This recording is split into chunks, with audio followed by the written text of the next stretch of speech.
처음은 이제 경희대학교 이명진 교수님께서 여주 동학과 해월 최시영의 최후에 관한 연구 이런 주제로 발표를 해주시겠습니다. 네, 고위원은 이명진입니다.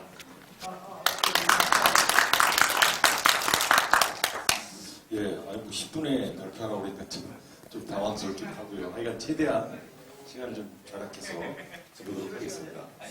제가 맡은 주제가 여주에서 동학이 어떻게 전파됐고 또 동학혁명 당시에는 이제 어떤 활동 그리고 여주와 뗄래 뗄 수 없는 분이 이제 바로 해월 최시영과 의암 손병이에요. 그래서 그 두 분이 어떤 인연이 있는지를 발표하는 그런 주제입니다.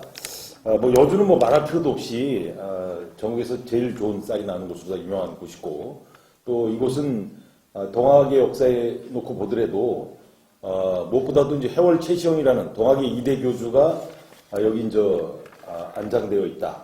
이건 뭐 엄청난 글쎄 엄청난 유적이라고 볼 수 있죠. 또 하나는 그동안 별로 이제 주목받지는 못했습니다만은 의암 손병이가 바로 여주에서 도통을 전수받았다는 거예요. 여주 전도론에서. 근데 그러니까 손병이 시대의 개막이 바로 이제 여주에서 시작됐다라는 것이죠. 근데 이런 부분은 별로 간과들을 하시더라고요. 여하튼 여주와 동학은 이렇게 뗄래야 뗄 수 없는 관계를 가지고 있다. 그리고 아까 인사말에서도 뭐 계속 언급됐습니다만은 홍병기라는 또 우리 근현대사에 뗄래야 뗄 수 없는 위대한 인물이 또 여주 접주로서 동학혁명서부터 3.1운동까지 그 이후까지 항일운동까지도 지속해 나가셨다는 것을 놓고 보면은 여주는 동학과 굉장히 밀접한 관련이 있는 지역이다.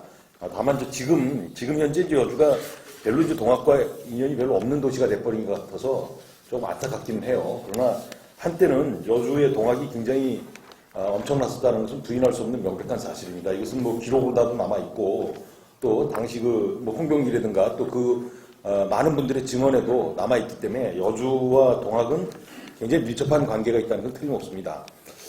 제가 첫 번째 서론 겸 이렇게 해놨던 것은 이제 경기도에서 동학이 어떻게 퍼져나갔냐를 살펴본 거예요. 경기도에서 최초의 동학이 이제 언급되는 것은 기록으로다가 의하면 1862년에 수은 최재우가 동학을 만들었을 때 접재를 최초로 다 실시했는데 그때 벌써 김주서라는 분이 경기도 지역을 담당하는 접주로다가 인정을 받았었어요. 그러니까 동학이 창도됐던 그 시점에도 경기도에는 동학이 퍼졌다는 거예요. 물론 경기도 북부지방보다는 아마 남부지방, 특히 이제 여주라든가 이 남쪽 지방이 안성 내지는 평택 이런 쪽으로도 아마 이 동학이 시작되지 않았을까 싶어요. 그러나 수은 최재호가 아시다시피 이제 바로 체포돼서 이제 참수당하시는 바람에 동학의 맥이 끊어졌죠.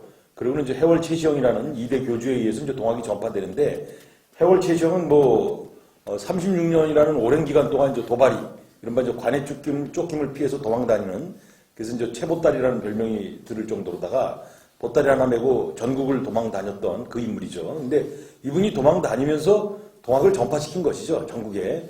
그런데 그 당시 해월의 기록에 의하면 이제 경기도 지방에 언급되는 것은 이제 80년대 중반서부터입니다. 80년대 초중반 때서부터 이제 경기도 지역에 동학이 이제 언급되고 있고, 그때 이제 이 김내연이라든가 이런 사람들에 의해서 또 안교선, 또 안승관, 김정현 또는 이제 유명한 서인주, 서병학 이런 사람들에 의해서 이제 경기도 동학이 확대되기 시작을 했죠. 그래서 이제 이 경기도 동학이 이제 본격화되는 것은 공주치회 때부터 이제 본격화됩니다. 공주치회는 서인주와 서병학이 주도를 했기 때문에 그 당시 물론 거기 한 1000여 명 정도가 모였다고 하는데 교조 신원운동이죠. 교조 신원운동으로서 공주 지역에 모였을 때 1000여 명이 모였다고 하는데 이제 공주에서 하니까 아무래도 공주 인근 지역 인근의 동학도들이 많이 모였겠죠. 그러나 공주치회를 주도한 사람이 이제 서인주와 서병학이기 때문에 그 사람들 모두 다 경기도를 중심으로 활동했던 분들이기 때문에 자신들이 이끄는 동학도들을 많이 기록에는 나타나지 않지만 미루어 짐작할 수 있을 것이다라고 봅니다. 그래서 공주치회 때서부터 이제 본격적으로 나타나고 이것이 이제 본격화되는 것은 역시 이 보은치회 이른바 동학혁명이 일어나기 1년 전에 있었던 보은치의 장내리 집회라고 하는 그 장내리 집회에서 뭐 기록마다 조금씩 차이는 나지만 대략 한 3만 명 정도가 모였다고 본다면은 그때 전국 동학도들이 경기도 동학이 헤아려 보면 한 4천 명 정도가 집결했다는 건 그 추정되고 있습니다. 그러니까 3만 명에 4천 명이니까 엄청난 동학도들이 당시 보은에 집결했다는 걸 알 수 있죠. 그만큼 경기도 지역의 동학도들이 이제 엄청 나섰다. 물론 이제 개인 기록 같은 걸 보면은 이미 수만 명의 동학도들이 이제 경기도 지역에 있었다라는 개인 기록들도 있어요. 하여간 그러고 이제 보은치의 이후에 도소를 설치하죠. 도소는 그러니까 말하자면 동학의 각 지역마다 본부를 얘기하는데 대도소라고 그래서 이제 그 보은에 있었던 그 김현국 집에다 세워놓고 그리고 각 지역에 이제 중간급으로서 중간급 규모로서 이제 도소를 설치하는데 그 도소 밑에 이제 법소라고 그래갖고 말하자면 이제 그 말단 조직망. 근데 아주 그거는 교통이 좋은 곳에다가 법소를 설치했어요. 근데 그 법소가 경기도 지역에 적어도 5개는 있었을 것이다 라고 추정되고 있습니다. 그러니까 경기도 지역에도 동학이 굉장히 그 크게 확산됐다는 것은 이런 법소의 그 법소 위치라든가 이런 걸 놓고 보면 알 수 있다는 것이죠. 그 다음에 이제 여주의 동학은 어떻게 그러면 언제서부터 시작됐다고 볼 수 있느냐. 사실 여주의 동학이 기록상 나오는 건 뭐 굉장히 1893년 92년 이때서부터 등장을 해요. 홍병기가 입도하는 것이 1892년인데 이때서부터 이제 여주의 동학이 등장하고 있는데 그러나 여주의 지리적 위치를 보면은요, 이 여주가 이 경기도의 말하자면 이제 동쪽 끝 아닙니까? 그러다 보니까 이제 원주하고 가깝고 또 충청도, 충주 뭐 이런 쪽하고 가깝기 때문에 해월 최시영이 이제 그 당시 산길로다가 주로 이제 이렇게 다니면서 포독을 했거든요. 그러면 해월 최시영이 강원도와 충청도에서 주로 이제 활동을 많이 했는데 그때 무수히 걸어 다니던 지역 중에 겹치는 곳이 바로 여주라고 봅니다. 그럼 이제 해월 최시영이 다니면서 포독이 늘어났기 때문에 여주도 틀림없이 1800년대, 1880년대서부터 전파가 됐을 거라고 믿어져요. 하여간 이렇게 여주 지역은 지리적으로다가 해월의 발길이 닿는 곳이라고 보기 때문에 충분히 여주에도 동학이 일찍부터 전파됐을 거라고 이제 추정되고 있습니다. 그리고 홍병기와 이제 임순호라는 두 분이 이제 대표적인 여주의 동학 접주고 또 대표적인 인물인데 이분들의 입도한 것은 이제 1892년과 93년 두 해로 다 나오고 있습니다. 그리고 아까도 잠깐 말씀드렸습니다만 보은치회 때 여주가 그 경기도 동학으로서 참석을 했는데 치호라는 그 당시 그 관군이 기록이죠. 관군이 이제 이렇게 길목마다 이제 지키고 있다가 지나가는 사람들 숫자를 헤어려서 어디에서는 몇 명 맞고 어디에서는 몇 명 왔다는 걸 쭉 기록해 놓은 것인데 그 치호에 의하면은 여주에는 270명이 참석했다고 기록을 해놨어요. 명백히 이제 관군의 기록입니다. 270명. 근데 이 당시 그 관군의 기록은 길목에 이제 지키고 섰다가 이제 지나가는 사람들 숫자를 헤어려서 신 거기 때문에 이거는 이를테면 뭐 미리 갔다든가 아니면 나중에 떠났다든가 아니면 다른 길로 갔다든가 하는 사람 다 빠진 거예요.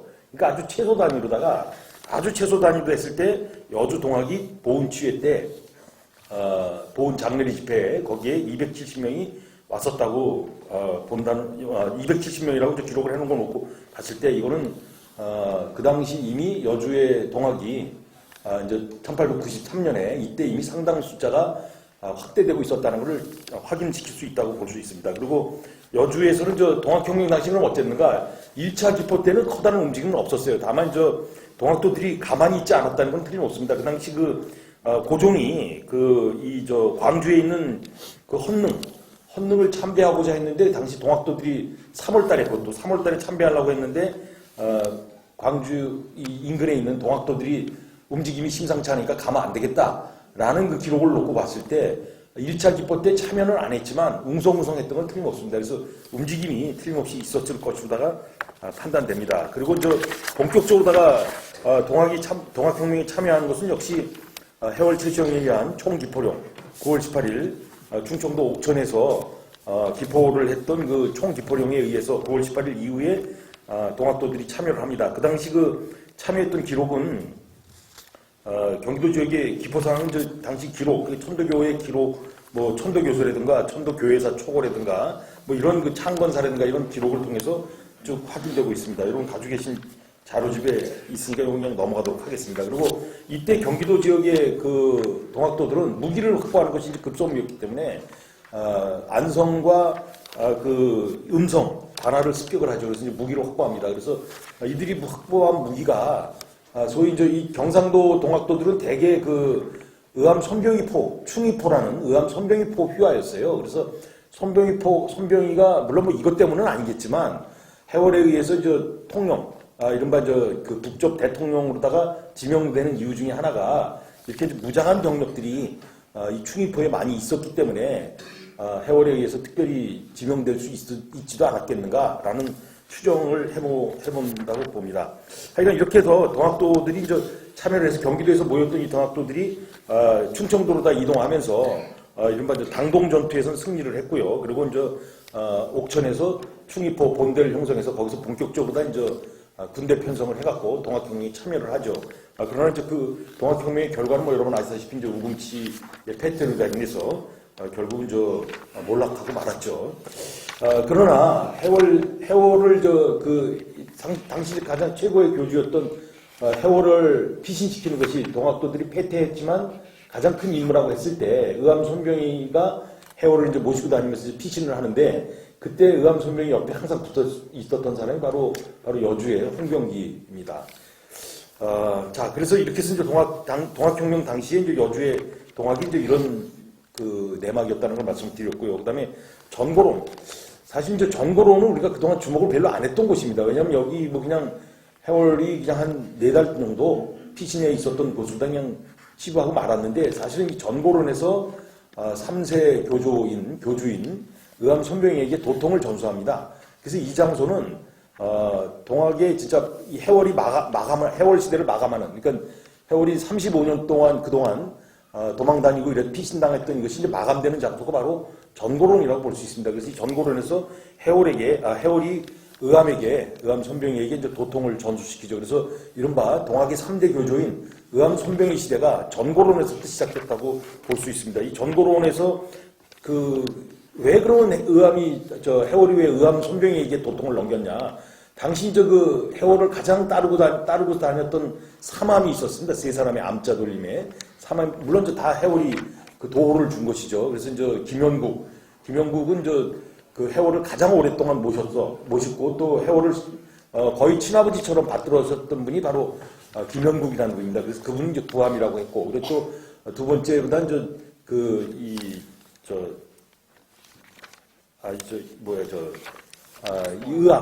의암 또 이 손병희를 했고, 그리고 또 이제 성암, 손촌민에게는 성암이라고 해서 이제 이렇게 세 사람의 암자 돌림 세 사람에게 이제 이른바 집단 지도 체제를 형성했다고 볼 수 있습니다. 그래서 이 집단 지도 체제 형성을 해서 이제 그러니까 말하자면 동학에서 그 통지문 같은 거 보낼 때도 세 사람의 연설을 같이 해서 보낼 정도로다가 해월에 의해서 세 사람의 집단 지도 체제가 한동안 유지가 됐어요. 그러다가 이제 그것이 해월이 드디어 이제 병도 깊어지고 나이도 점점 70 넘어가고 그러니까 이제 최종적 결정을 내리죠. 그래서 이제 전고론에서 1897년 12월 24일 날 의암 손병희에게 도통을 넘깁니다. 가장 나이가 어렸지만 가장 진취적이고 가장 또 모범 리더십도 보였었고 그리고 또 신실한 마음을 가지고 있었던 것을 아마 해월이 인정했던 것 같아요. 그래서 이제 해월이 의암 손병희에게 도통을 넘깁니다. 그래서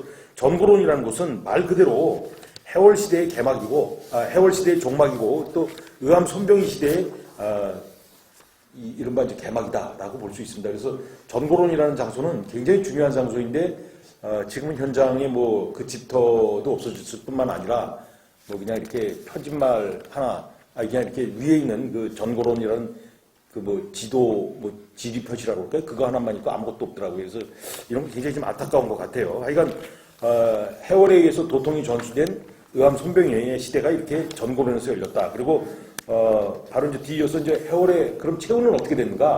전고론에서, 1897년 12월 24일 날 의암 손병희에게 도통을 넘기고 병환이 깊어졌을 때 그 이듬해, 그러니까 1898년 1월달 됐을 때 관이 그 전고론을 칩니다.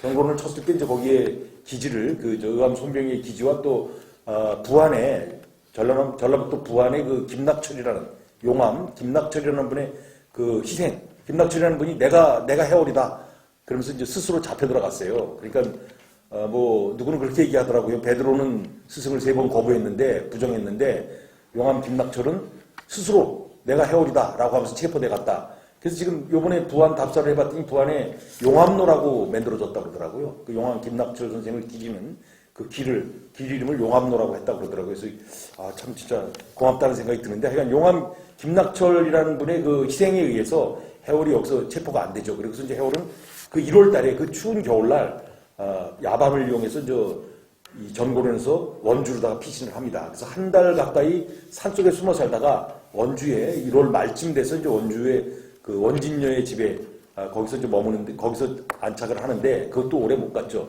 바로 이제 그해 1898년 4월 5일 날 체포됩니다. 참 그 체포되는 과정 정도 굉장히 드라마틱해요. 뭐 시간 관계상 다 말씀 못 드립니다만은 뭐 4월 5일은 천도교에서는 수은 최재호가 도통을 전수받은 도를 깨달은 날이다 해서 그걸 천일 기념이라고 합니다.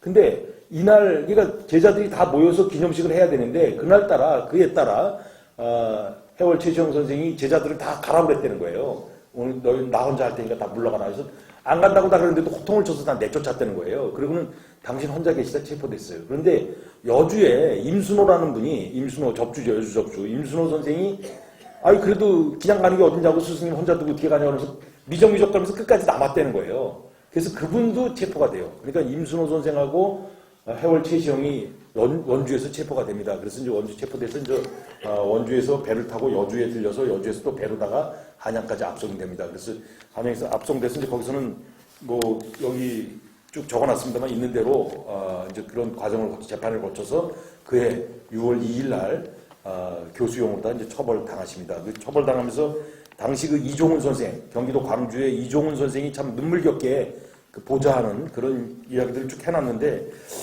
그런 뭐 이종훈 같은 그런 훌륭한 제자들에 의해서 해월의 시신도 보존될 수 있었고 또 시신을 송파로다가 이장을 했죠. 그래서 송파로다 이장을 했는데 송파에서도 또 한 2년 뒤에 다른 데로 옮겨줘라. 해월 같은 이런 동학의 괴수가 있다는 것이 문제되니까 다른 데로 이장시켜라라고 하는 바람에 그때 이제 동학의 수뇌부들이 모여서 이장 결정을 하는데 어디로 할까 이럴 때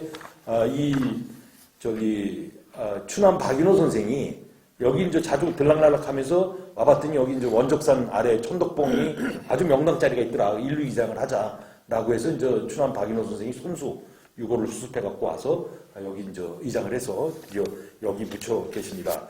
자, 뭐 이렇게 그 여러 가지 뭐 얘기가 나올 수 있습니다만은 무엇보다도 제가 문제 제기하는 것 중에 하나는 그동안 알려져 있던 해월의 처형 장소가 그 육군법원이라고 알려져 있는데 육군법원이 지금 서울 종로상가에 있는 단성사 극장 단성사 터입니다. 근데 바로 몇 년 전에 그 단성대 연구팀에서 조사를 해봤더니 육군법원은 해월이 처형된 1898년이 그때 있었던 게 아니고 그 2년 뒤인 1900년에 완성이 됐대요. 그러니까 이거 잘못된 것이다. 그러니까 터가 이 해월이 처형된 장소가 육군법원이 아니라면 어디냐 그러면. 그래서 한성대 팀에서는 차라리 서소문 감옥 거기 현장에서 처형됐을 거 아니냐라고 문제 제기를 하더라고요.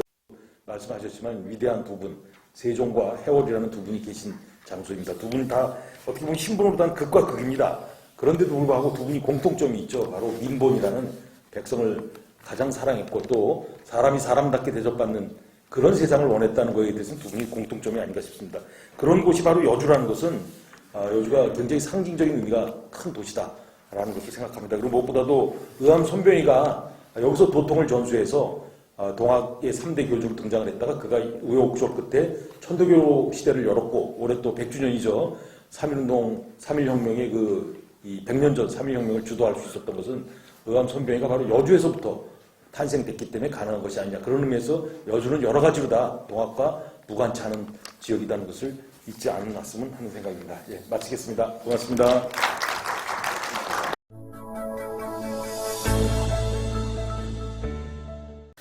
동학인 홍병기 일생은 동학입교와 동학혁명운동에 참여, 민해운동과 갓진 개화혁신운동의 전개, 3.1운동의 계획과 민족대표의 참여, 3.1운동 이후의 민족 독립운동의 전개 등 근대 개혁운동과 민족운동을 중심으로 전개되었습니다. 여주의 대표적인 동학인이며 항일 독립지사로 민족운동 전면에 서서 일생을 살았던 분이 홍병기라고 볼 수 있습니다. 내용에서는 선생님이라는 이제 존칭을 빼고 이제 논문으로서만 발표를 하겠습니다. 이처럼 홍병기의 행적은 한국 근현대사에 있어서 역사적 의미가 크고 중요한 사실에서 발견할 수 있고 다수 자료에 보면은 이제 홍병기와 관련된 내용이 언급되어 있습니다.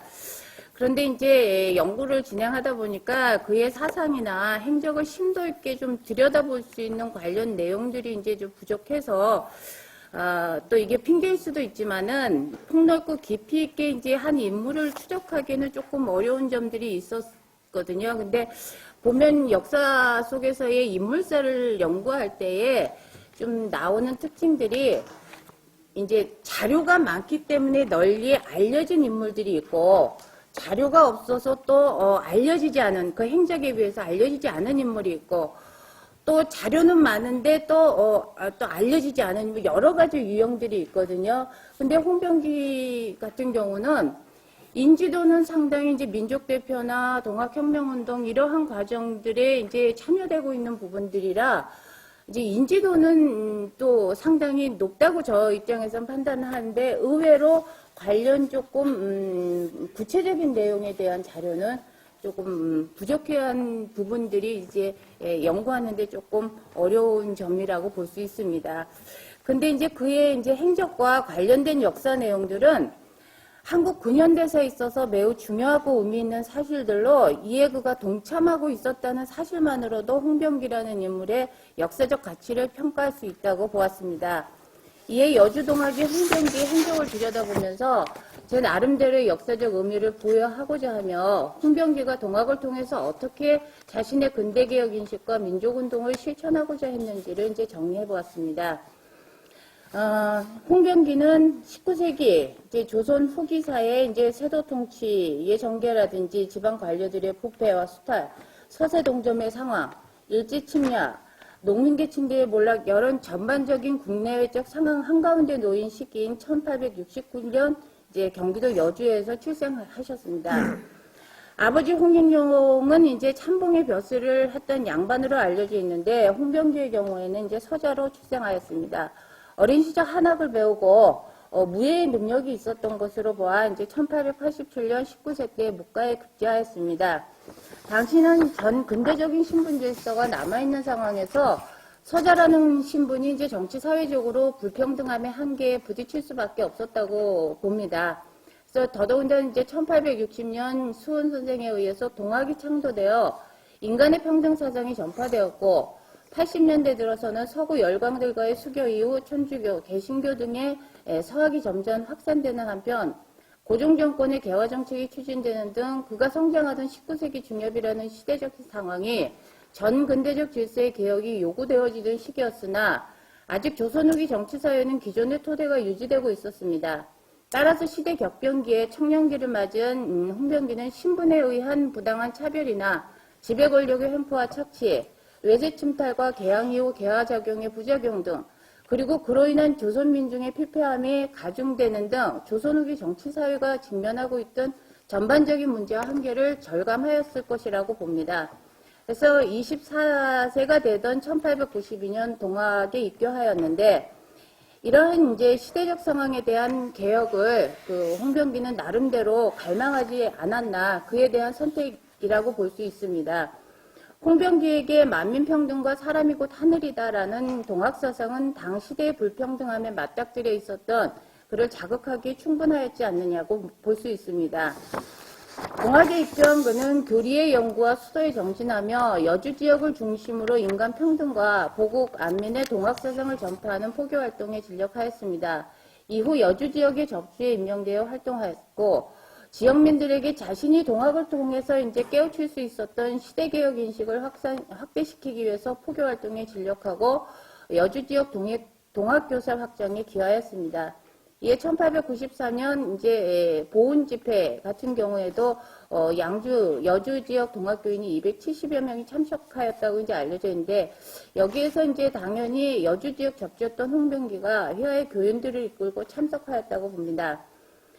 이후 1894년 동학혁명운동에 참여, 그리고 거기에서의 손병희와 만남은 3.1운동을 전후로 해서 그의 근대 개혁인식과 외세 침략에 대한 그 민족의식을 구체적으로 실천해 나갈 수 있었던 매우 중요한 인생의 경로가 됩니다. 홍병기는 1894년 동학혁명운동이 일어나고 일본군의 조선 침략이 본격화되자 여주에서 이제 교인들과 함께 기포하여서 반침략 항일전쟁에 참여하여 이제 본격적으로 한국 근대사의 중심에 이제 서게 됩니다. 1차 동학혁명운동 이후 일본군이 청일전쟁을 일으켜서 조선에 대한 침략을 본격화하자 전제화의 이후 각지에서 이제 전국을 주시하면서 무장 강화를 하고 있었던 동학 농민군 지도 세력이 항일을 기치로 한 재봉기에 나서게 됩니다. 교주 해월 최시영이 이제 전국 접주들과 동학 조직을 통해서 교도들에게 이제 그 청산에 집합하게 하였고, 보국 원민의 기치하에 전국 동학 농민군의 통합하여 봉기하고 손병희를 통령으로 임명하여 동학 농민군을 이끌고 항일전에 나서도록 하였습니다. 이때 경기도 각 지역 동학교도들도 주민들을 이끌고 기포하였고, 여주 동학접주로 활동하고 있었던 홍병기도 동학인, 같이 함께 활동하고 있었던 동학인 이막선 등과 함께 여주 지역 동학교인들과 주민들을 이끌고 봉기하여서 일본 침략에 대한 이제 선봉에 나서게 됩니다.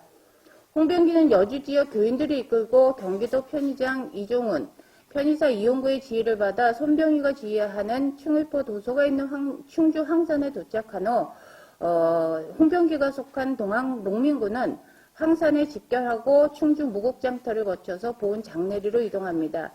여기에서 이제 그 대오를 정비한 이후에 각지 동학 농민군이 보훈군에 모이자 손병희를 중진의 통령으로 하여 농민군을 지휘하게 하였는데, 홍병기 같은 경우는 손병희의 중진에 편제되었고, 그가 동학혁명운동 과정에서 손병희의 신임을 받으며 이후 교단을 이끌어 나가는 중진으로 성장할 수 있었던 인연이 이제 여기서 만들어졌다고 봅니다.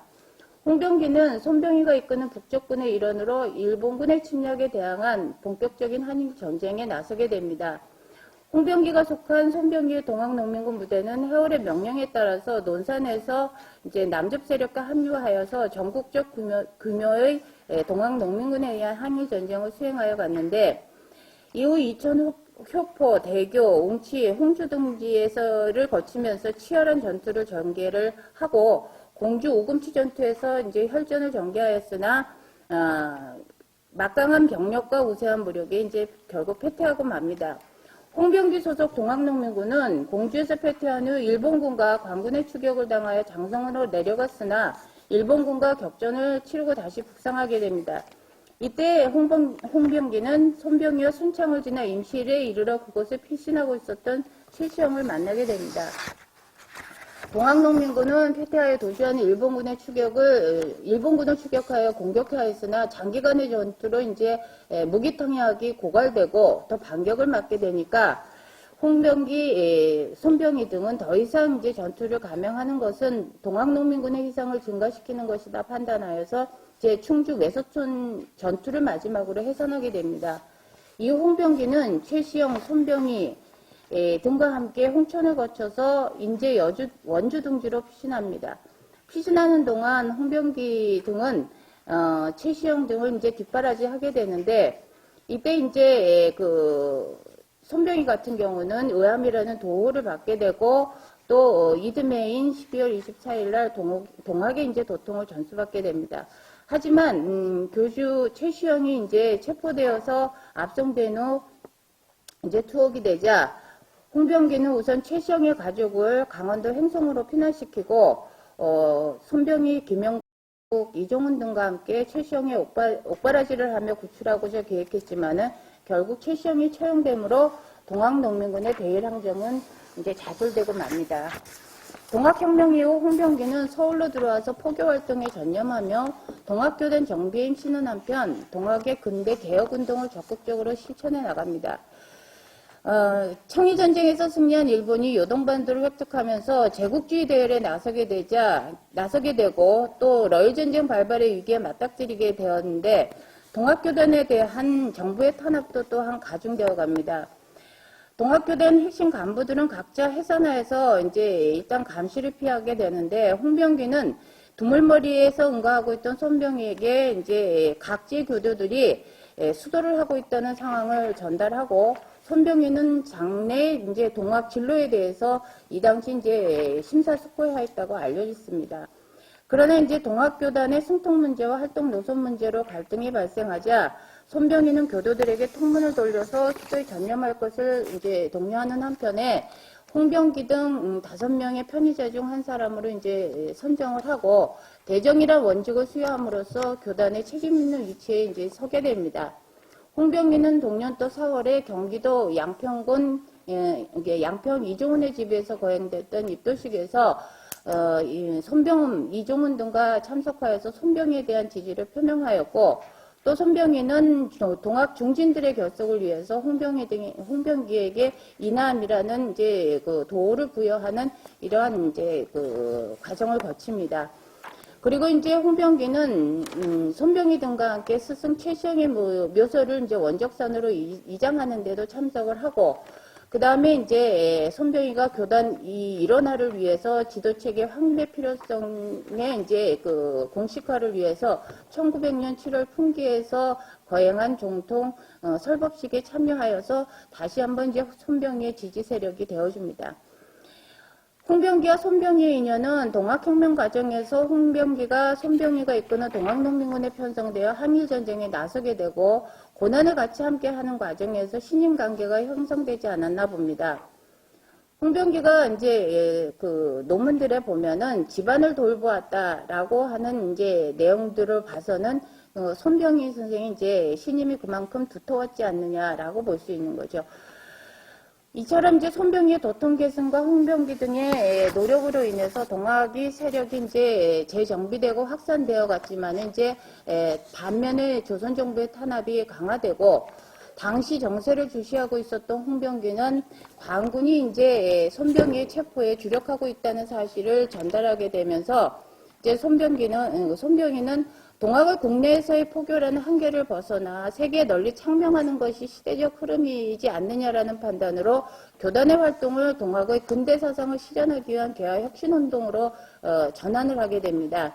이에 손병희는 1901년에 이제 국내 상황을 판단하기 위해서 서구 근대 문명을 시찰하기 위한 외유를 결심하는데 이때 외유에 나서면서 홍병기 등 측근들을 불러서 이제 외유에 대한 이유를 설명하니까 여기에 이제 그 찬성을 하게 되고 홍병기 등에게 교단의 업무를 맡기고 이제 나서게 됩니다. 당시 손병희는 무엇보다 교육에 관심을 가져서 이제 동학교단 내 청년들을 일본에 유학시키고자 하였는데 홍병기가 그 동학교인들의 자제들을 유학생으로 선별하여서 일본으로 파견하고 선진 문물을 습득케 하는 임무를 수행을 하게 됩니다. 그만큼 이제 손병희의 신임을 받는 중진 인물이지 않았나라고 볼 수 있습니다. 또한 손병희는 일본에서 체류하는 동안에 이제 문명 개화 사상의 적극적인 수용을 추진하는 한편 동학을 중심으로 한 정부 개혁 운동을 계획합니다. 이때 홍병기는 이제 일본을 오가면서 이러한 계획과 활동을 국내에서 지원하는 활동을 하고자 합니다. 이듬해인 1904년 러일전쟁이 일어나자 손병희는 홍병기 등의 간부들을 도쿄로 소집해서 국내에서 혁신 주도 세력으로서 육성할 수 있는 민회의 조직을 지시하게 됩니다. 홍병기 일행은 서울로 돌아와서 대동회라는 민회를 조직해서 이제 일본을 왔다 갔다 하면서 전국적인 활동을 개시하지만 여의치 않게 됩니다. 손병희는 다시 홍병기 등에게 단발 후기를 통한 문명 개화 운동을 전개하게 하도록 다시 지시를 하게 되고 홍병기는 근대 문명을 수용하고 근대적 개혁을 추진할 수 있는 개화 운동의 전개라 인식하고 여기에 적극적으로 동참하게 됩니다. 그리고 동년 7월 홍병기는 동지들과 함께 민회의 명칭을 이제 중립회로 바꾸어서 각 지방의 교인들을 동원해서 좀 조직을 확대 강화하고 좀 더 적극적인 개화 운동을 전개하고자 했지만 이것도 또 일본의 탄압으로 뜻을 이루지 못하고 이후에 이 민회를 진보회로 바꾸어서 이제 산발적인 집회는 지양하고 동학교인과 대중이 일시에 걸개할 수 있는 하나의 그 혁신운동을 도모해 나가게 됩니다. 홍병기는 전국 각지에서 일제히 단발 후기를 내세우며 정치개혁과 국정쇄신을 위한 민회운동을 전개해 나가게 됩니다. 근데 이제 이후 정부의 탄압에 직면하게 된 진보회가 송병준이라는 친일 세력에 의한 그 회유에 친일화가 되어 가니까 홍병기는 이종훈과 함께 이 국내적인 상황을 손병희에게 보고를 하고 이를 파악한 송병희는 이제 동학을 천도교로 개명을 하고 이듬해 귀국해서 친일 세력들을 출교 조치하고 교단 재정비에 나서게 됩니다. 홍병기는 진보회가 친일에도 일진회로 통합한 이후 친일 매국 활동에 나서자 이제 관계를 끊고 천도교 중앙총부에서 이제 교직자로서 교단 활동에 전념하면서 교단의 안정과 재정비를 위해서 이제 활동을 하게 됩니다. 그로서는 갑진개화 혁신운동은 조선의 근대 문명화를 위한 계획이자 실천이었기 때문에 강한 개혁 의식을 가지고 이제 진력을 해왔지만은 이제 좌절되고 말았던 것입니다. 따라서 교단의 책임자로 위치하게 된 홍병기는 이제 손병희의 계획과 실천을 보자 하면서 동학의 근대 사회로의 지향 이념을 실천하기 위한 임무를 수행하였던 것입니다. 이후 홍병기는 이제 교단을 수습하면서 천도교의 중진으로서 교단을 정비하고 교육제의 양성과 천도교 교세를 확정하는 포교 임무에 전진을 하게 됩니다. 이와 같이 이제 홍병기는 개화혁신운동 좌절된 이후 3.1운동이 일어나기까지 핵심 간부로서 천도교의 정책과 노선을 결정하고 교인들의 이끄는 지도자 위치에서 교단의 발전을 위해서 이제 활동을 주력하고 있습니다. 이후 홍병기는 동학사상을 통해서 체득한 한일민족의식을 동학혁명운동에 의해서 3.1 민족운동으로 더욱 구체화하고 실현하게 됩니다. 동학혁명 이후 천도교 표교와 근대 개화운동 힘을 보태고 있던 홍병기는 이제 나라가 일제에 강탕을 당하게 되고 또 1918년 이제 그 제1차 세계대전 이후 민족 자결주의가 재창되었다는 사실을 알게 되자 우리나라의 독립운동도 구체적으로 고민을 하게 됩니다. 그래서 이제 홍병기는 19년 1월 동지인 권동진을 만나서 독립운동의 추진을 이제 제안을 하게 되고 이후에 권동진으로부터 동지의 모집과 독립선언서 인쇄, 배포 등 모든 준비 상황과 또 민족대표로 선정되었음을 이제 알게 되자 즉시 이제 여기에 참여를 승낙을 하고 이후 민족대표의 일인으로서 3.1운동에 참여를 하게 됩니다. 당시 이제 홍병기는 민족대표들과 함께 독립선언식 이후에 일경에 이제 체포되어 가는데 2년의 징역 선고를 받고 경성감옥에서 옥고를 치르는 동안 자신이 갖고 있었던 그동안의 민족의식을 이제 강력하게 이제 표출을 하게 됩니다. 즉, 홍병기는, 당시 신문검사가 독립운동을 계속 할 것이냐라고 하는 이 질문에 자신이 국권표탈 이후에 가지고 있었던 민족의식과 독립의식을 강력하게 피력합니다.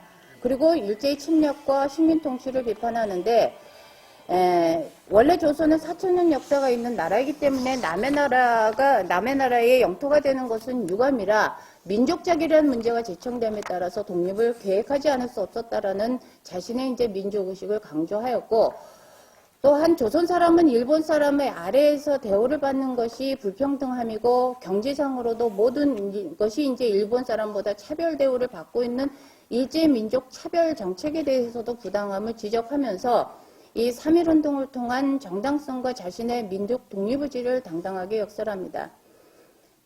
즉 홍병기는 동학을 통한 근대개혁 인식과 민족의식을 동학혁명운동으로 실천하였고 3.1운동을 계획하고 또 민족대표로서 참여함으로써 동학이 갖고 있는 민족 독립사상을 그 스스로가 계승 승화시켜서 전개하였던 것이라고 볼 수 있습니다. 이후에 이제 추록하고 나서도 교회혁신운동과 다시 동학의 항일 의식을 실천하기 위해서 새로운 방향을 민족 독립운동을 모색해 가게 되는데, 그것이 이제 고력혁명당이라는 조직을 통해서 이제 활동을, 조선의 독립운동을 이제 전개하고자 했지만 이것도 결국, 관련자의 체포로 인해서 실패를 하게 됩니다. 그러다가 이제 자택에서 집거하던 중 광복을 맞게 됐는데 광복 이후에도 홍병기는 동학혁명운동과 동학의 사상을 널리 전파하는 데 대외적인 활동을 하였습니다. 그러나 이제 1949년 이제 교통상을 당함으로써 그 후유증으로 81세의 일기로 동학을 통해 조선의 근대 개혁과 민족 독립운동을 위해서 바쳤던 일생을 마감하게 됩니다. 이상과 같은 내용에서 홍병기라는 인물은 한국 근대사에 있어서 동학 천도교의 지도자로서 조선민족의 독립운동과 근대 개혁운동에 앞장섰던 민족운동가이자 애국기사였음을 이제 알 수 있습니다. 홍병기는 인간의 본질적인 평등과 존귀함을 제시하고 보국안민의 민족의식을 강조한 동학에 입교하여 시대를 극복해보고자 했던 것입니다. 동학의 인간평등사상과 구국 민족의식을 근간으로 한 시대개혁인식을 동학혁명운동과 개혁혁신운동으로 실천을 하고 3.1 민족운동으로 승화시키는 역사의 현장의 중심에 있었던 것입니다. 이는 홍병기라는 인물이 한국 근현대사에 있어서 차지하는 위상을 평가받을 수 있는 지점이 아닐까 생각을 합니다. 다만 앞에서도 이제 언급했듯이 홍병기의 의미 있는 행적을 좀 더 뒷받침해 줄 수 있는 내용의 저술이나 자료의 한계로 동학인이자 민족운동가였던 그의 사상과 행적을 좀 더 구체적으로 탐구하기 어려웠던 점이 좀 아쉽고 좀 보충해야 될 점이라고 봅니다. 그러나 이제 역사상에 가치 있는 인물들이 모두 충족한 자료를 스스로 남기면서 당 시대에 대한 자신의 임무를 수행했던 것이 아니기 때문에 홍병기의 일생에 거쳐간 역사적인 사실은 한국 근현대사에 있어서 매우 중요한 내용으로 그 지점에 홍병기의 흔적이 있다는 것만으로도 의미 있는 인물에 대한 평가를 할 수 있을 것이라고 생각을 합니다. 이상 발표를 마치겠습니다. 들어주셔서 감사합니다.